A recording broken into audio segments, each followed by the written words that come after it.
오늘 설교 제목이 광야에서 주의 길을 준비하라입니다. 그런데 광야 하면은 우리가 사실 실감이 가지 않습니다. 왜냐하면은 우리나라는 어디에 가든지 참 살림이 울창하고 이렇게 메마른 광야를 보기가 어렵습니다.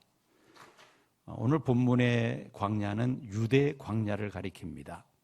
세례 요한이 활동했던 유대 광야, 잠깐 영상을 한번 보시고 설교를 하겠습니다.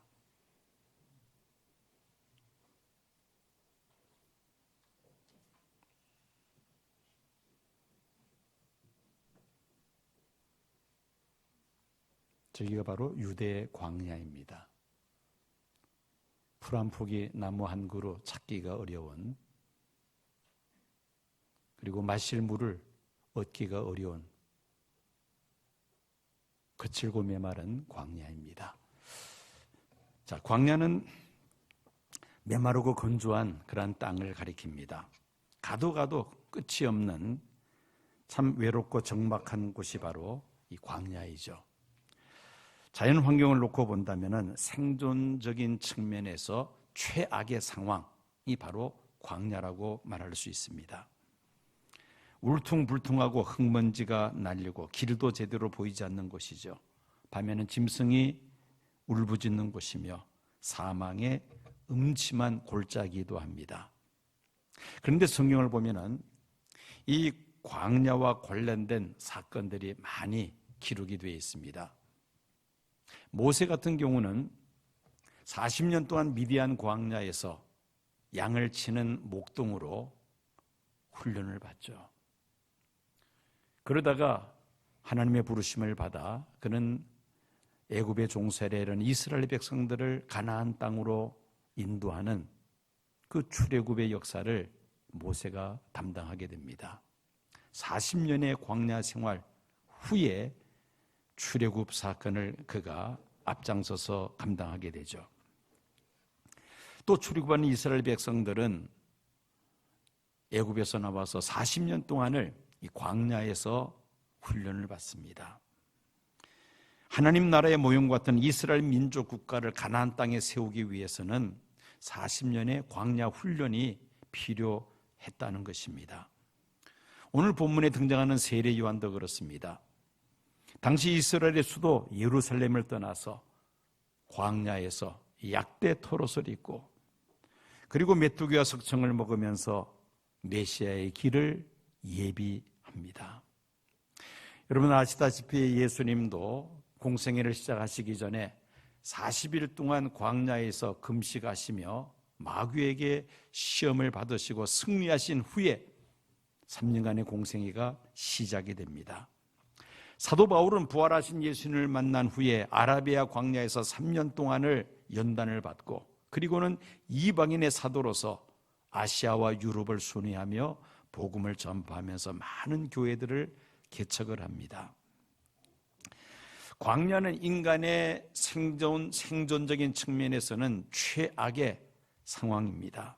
이런 악조건 하에서 살아계신 하나님을 만나고 또 하나님께로부터 소명을 받고 그리고 연단을 받습니다. 많은 믿음의 선진들이 이 광야 학교에서 훈련을 받고 그리고 사명을 끝까지 감당합니다. 작년 초부터 시작한 코로나 팬데믹으로 온 세계가 한 번도 경험하지 못했던 그런 광야길을 지금 우리는 걸어가고 있습니다. 백신이 개발되고 백신 주사만 맞으면은 이 코로나 팬데믹으로부터 자유할 것이라고 예상을 했었는데 오히려 전염이 더 빠른 변이 바이러스들이 계속해서 출현하면서 언제 팬데믹이 끝날지 아무도 장담할 수 없는 그런 세상에서 우리가 살고 있습니다. 첨단 과학과 의료 기술이 극도로 발달한 시대임에도 불구하고 무생물인 이 바이러스 앞에서 온 세상에 지금 꼼짝을 못하고 있습니다. 한치 앞에 내일도 예측할 수 없는 그런 광야 길을 우리가 지금 걸어가고 있습니다.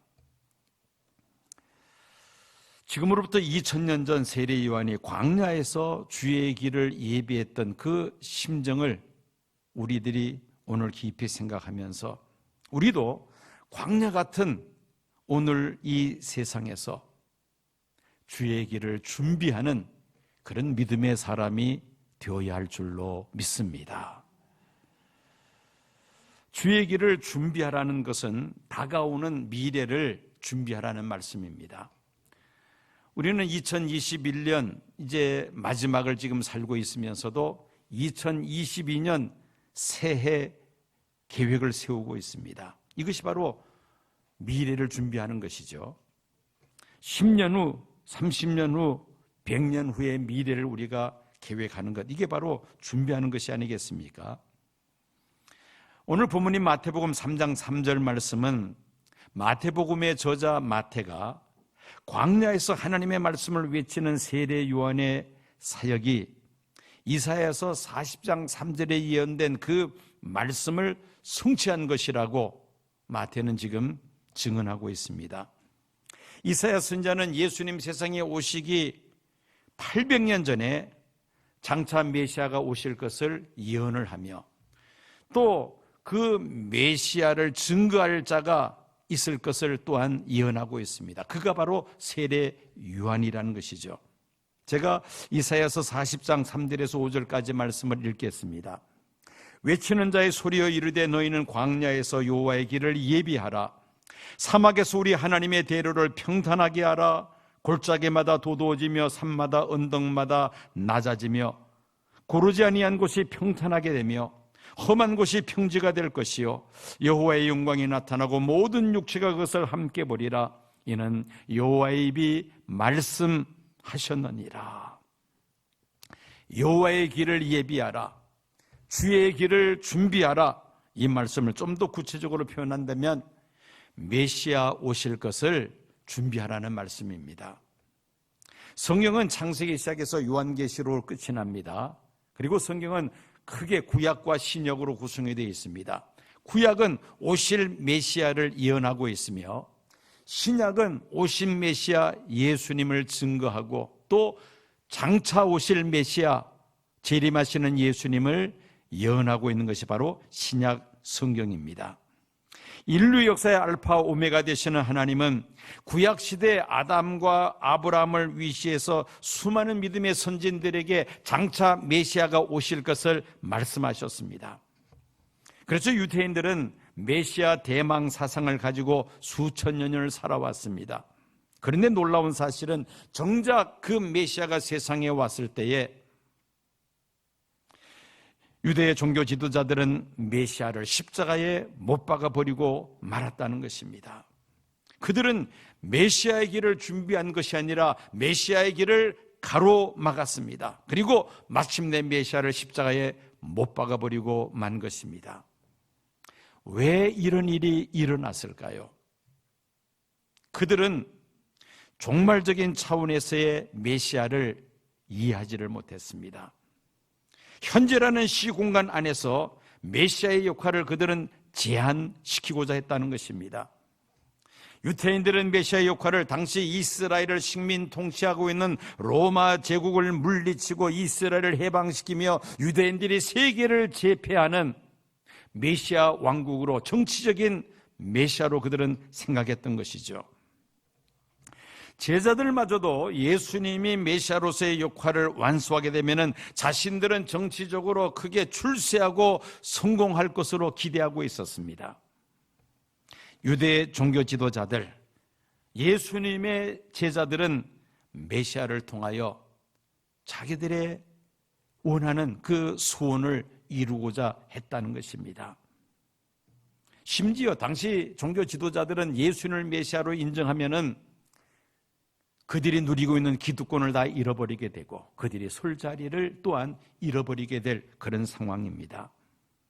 그들은 과거와 현재에 집착을 하면서 메시아의 길을 준비하기는커녕 메시아를 십자가에 못 박아버리고 말았다는 것입니다. 지난해에도 이 예화를 들었습니다마는 또 한 번 더 이야기하고자 합니다. 한 대형교회 목사 장로 그리고 안수집사 권사가 동시에 세상을 떠났습니다. 그리고는 천국문에 이르렀습니다. 먼저 안수집사와 권사가 나가니까 예수님께서 반갑게 맞이해 주시고 천국문 안으로 데리고 들어갔습니다. 다음에는 이제 장로 차례가 되었습니다. 역시 이번에도 예수님이 기쁘게 나오셔서 얼마나 수고 많이 했느냐고 손을 잡고 천국문 안으로 들어가십니다. 이제 목사 차례가 되었습니다. 그런데 예수님이 나오시지 않는 겁니다. 하늘 보좌 우편에 계시는 예수님 보좌에 예수님이 앉아 계시고 나오지를 않으시는 겁니다. 얼마나 서운했겠어요. 그래서 예수님께 질문을 합니다. 그래도 예수님이 목사인 나를 참 반갑게 나와서 맞이하시고 착하고 충성된 종이라 칭찬하시고 또 높은 자리에 앉게 해주실 줄 알았는데 왜 나오시지도 않습니까? 했더니만 예수님 하시는 말씀이 내가 자리를 비우면은 내가 이 자리에 앉을까 내가 염려해서 이 자리를 떠날 수 없다고 그렇게 말씀을 하셨다는 겁니다. 대접받기를 좋아하고 높은 자리에 앉기를 좋아하는 아마 목사들을 빗대어서 만들어낸 우화입니다. 그런데 이 우화가 어찌 목사에게만 해당되겠습니까? 모든 지도자들에게도 동일하게 적용되는 이야기입니다. 광야에서 주의 길을 준비하는 자는 자신의 생각, 자신의 고집, 자신의 욕심, 자신의 야망, 교만과 허영심 이거 다 내려놓아야만 합니다. 그래야지만이 광야에서 주의 길을 예비하는 자가 될 수가 있는 것입니다. 이사야 선지자의 예언대로 세례 요한은 광야에서 외치는 자의 소리로 주의 길을 준비하는 자로 부르심을 받았고 그리고 그는 하나님께로부터 구체적인 말씀을 받습니다. 오늘 본문인 마태복음 3장 1절입니다. 그때 세례 요한이 이르러 유대 광야에서 전파하며 말하되 회개하라 천국이 가까이 왔느니라 하였으니 세례 요한이 구약의 마지막 선지자로서 등장하기 전 약 500년 동안은 이스라엘에 선지자가 없는 시대였습니다. 여러분 선지자라는 무엇입니까? 하나님의 말씀을 받아서 이스라엘 백성들에게 전해주는 자가 선지자인데 말라기를 끝으로 500년 동안 이스라엘에 선지자가 없었다는 것은 하나님의 말씀이 없었다는 것입니다. 하나님의 말씀이 없었다는 것은 이스라엘이 영적 암흑기였다는 말이죠.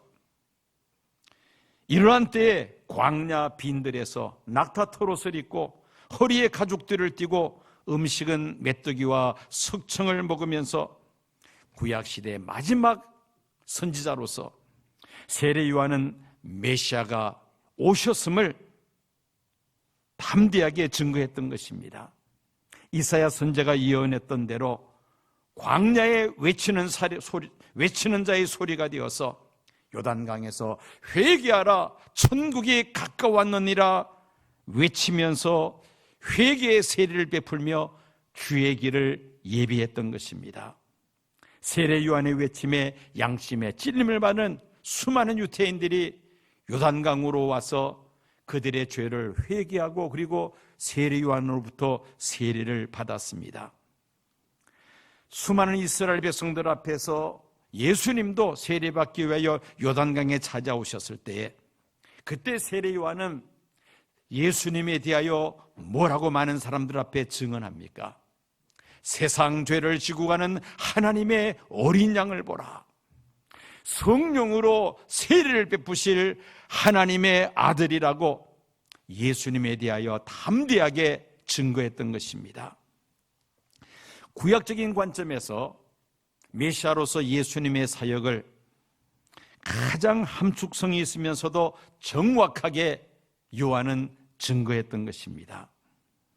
이사야서에 예언된 대로 광야에서 외치는 자의 소리로서 세례 요한은 자신의 사명을 충성스럽게 잘 감당했다는 말씀입니다. 예수님은 이 세례 요한을 극찬하셨습니다.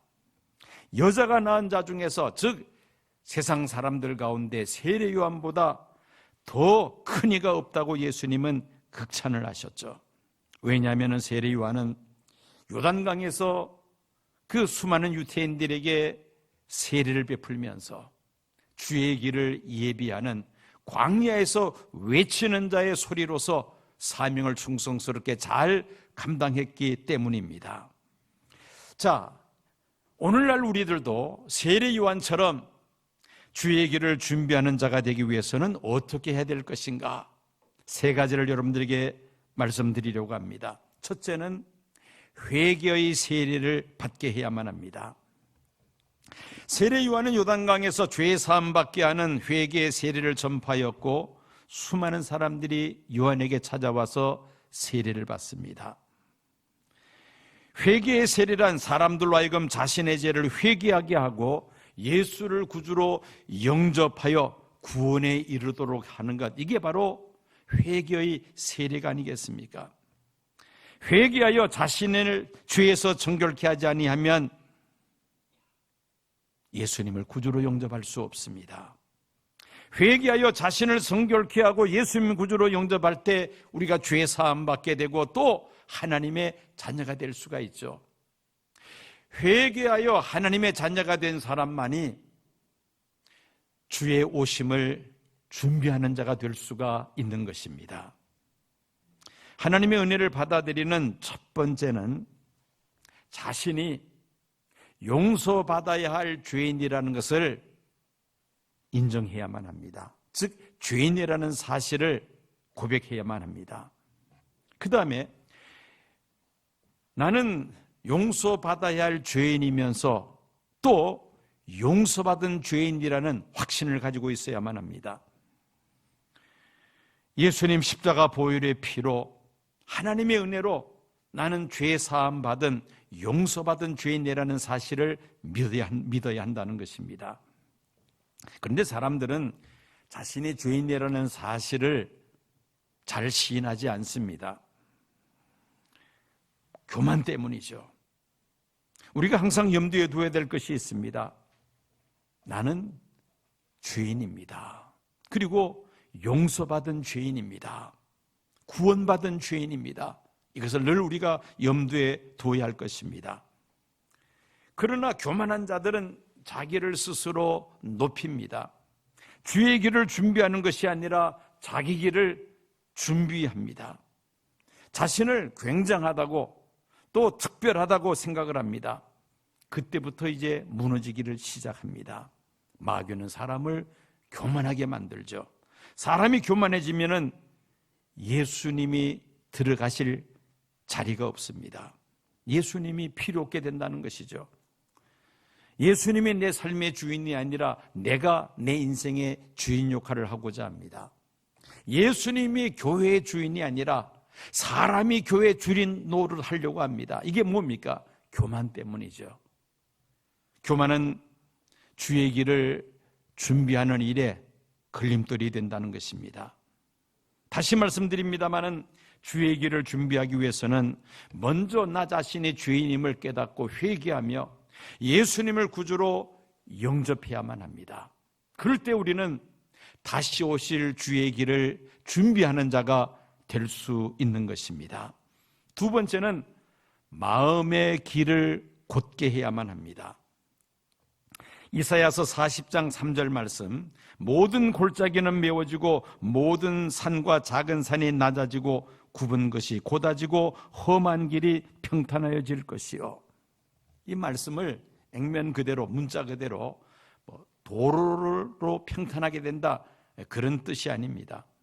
마음의 길을 바르게 한다는 것의 비유적인 그런 표현이죠. 주의 길을 준비하기 위해서는 높은 곳이 낮아져야만 합니다. 교만한 마음이 겸손한 마음으로 바뀌어야 한다는 것이죠. 교만한 마음을 가지고 있는 사람은 하나님의 말씀이 그 속에 들어가지를 않습니다. 자기 생각, 자기 판단, 자기 경험이 하나님 말씀보다 낫다고 생각하기 때문이죠. 또 굽은 곳이 곧아져야 주의 길을 준비할 수 있습니다. 굽은 것이 곧아진다. 이 굽은 것이라는 것은 무엇이냐? 여러 가지 마음의 상처로 말미암아 마음이 꼬여 있는 상태입니다. 그런 마음을 가지고서는 주의 길을 준비할 수 없습니다. 굽은 곳이 곧아져야 됩니다. 펴져야 한다는 것이죠. 우리의 마음에 여러 가지 상처들이 있으면은 항상 비판적이고 부정적으로 생각을 하게 됩니다. 물론 발전을 위해서는 비판이 필요합니다만은 아무런 대책도 없으면서 비판만 하는 사람들, 이게 바로 문제라는 것이죠. 마음이 뭔가 꼬여 있는 사람입니다. 이런 사람들은 자기도 못할 뿐 아니라 다른 사람들도 못하게 하죠. 굽은 곳이 곧아지기 위해서는 우리의 마음의 상처가 치유가 되어야만 합니다. 예수님의 보혈의 피로, 예수님의 그 사랑으로 우리의 마음 상처가 치유될 때에 굽은 것이 펴지는 그런 놀라운 역사가 일어날 것이며, 그렇게 될 때 우리는 주의 길을 준비하는 자가 될 수가 있습니다. 또 험한 길이 평탄해져야만 합니다.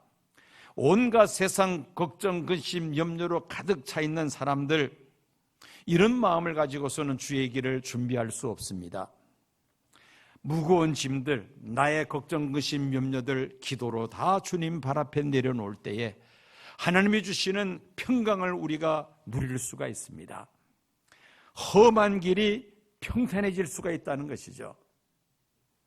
그럴 때 우리는 주의 길을 준비하는 자가 될 수가 있습니다. 이제 마지막으로 또한 주의 길을 준비한다는 것은 모든 사람들이 구원받을 수 있도록 전도하는 일에 힘쓰는 것을 의미합니다.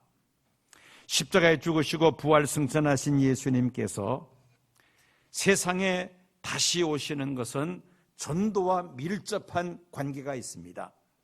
예수님께서 말씀하시기를, 마태복음 24장 14절 말씀입니다. 이 천국 복음이 모든 민족에게 증거되기 위하여 온 세상에 전파되리니 그제야 끝이 오리라. 예수의 복음이 땅끝까지 전파되면, 모든 민족에게 전파되면 그제야 끝이 오리라. 예수님 다시 오셔서 하나님 나라를 완성하신다는 것입니다. 하나님은 모든 사람들이 다 구원받기를 원하십니다. 그러므로 우리는 때를 얻든지 못 얻든지, 듣든지 아니 듣든지 오직 복음을 전파하는 일에 힘을 써야만 합니다. 다시 오실 주님의 길을 준비하는 가장 확실한 지름길은 복음을 땅끝까지 전파하는 그리스도의 증인이 되는 것입니다. 성경은 2000년 전에 오신 그 예수님께서 이 세상 마지막에 다시 오실 것을 확실하게 약속하고 있습니다. 메시아이신 예수님 다시 오심으로 인하여 이 세상은 심판을 받고 인류가 그토록 염원하던 유토피아, 영원한 하나님 나라가 완성될 줄로 믿습니다.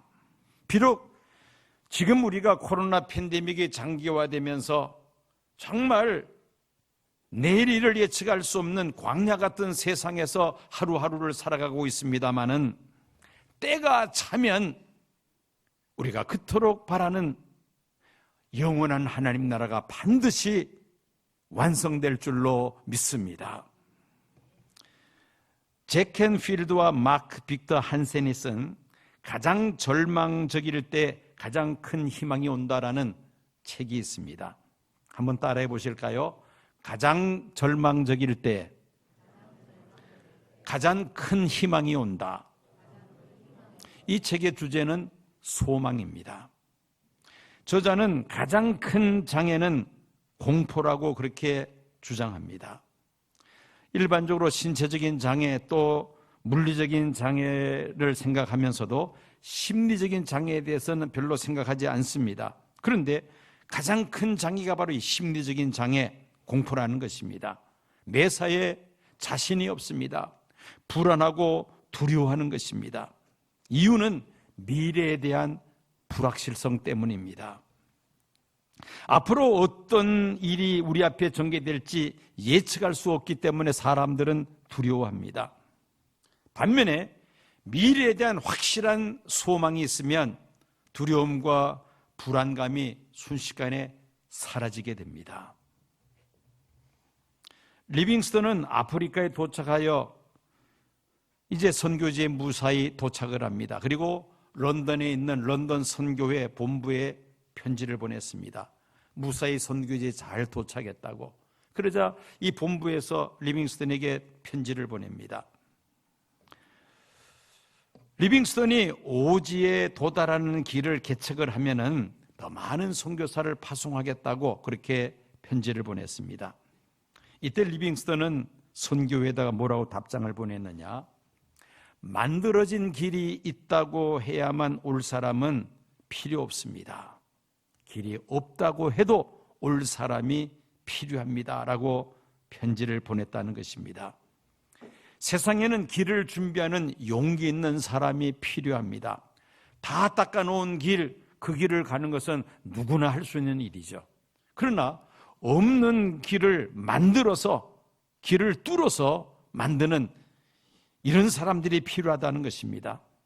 주의 길을 준비할 수 있는 사람을 하나님께서는 필요로 하고 계십니다.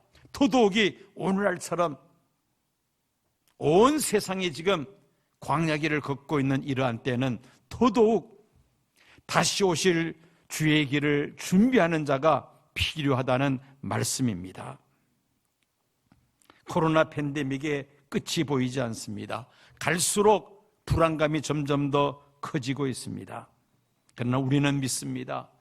이 코로나 팬데믹도 하나님 주권하에 있으며 때가 차면 반드시 예수님 다시 오시고 그리고 하나님 나라가 완성됨을 우리는 믿습니다. 이 미래에 대한 분명한 소망이 있는 성도들은 오늘 이 같은 광야길 속에서도 방황하지 않고 두려워하지 아니하고 우리는 담대한 믿음으로 이 광야길을 헤쳐나가게 될 줄로 믿습니다. 단지 이 광야길을 헤쳐나가는 것으로만 우리는 만족해서는 안 됩니다. 다시 오실 주의 길을 준비하는 자가 되어야 한다는 것입니다. 모든 사람들이 절망하고 있을 때에 우리는 주님 다시 오심을 확신하고 그리고 하나님 나라가 우리 앞에 반드시 올 것을 확신하면서 다시 오실 주님을 주의 길을 준비하며 살아가는 저와 여러 성도님들이 되어야 할 줄로 믿습니다. 2021년 성탄절 이제 며칠을 앞두고 있습니다. 오신 예수님 나의 주님으로 모시어드리며 또 다시 오실 주님을 소망하면서 주의 길을 준비하는 저와 여러 성도님들이 되어야 할 줄로 믿습니다.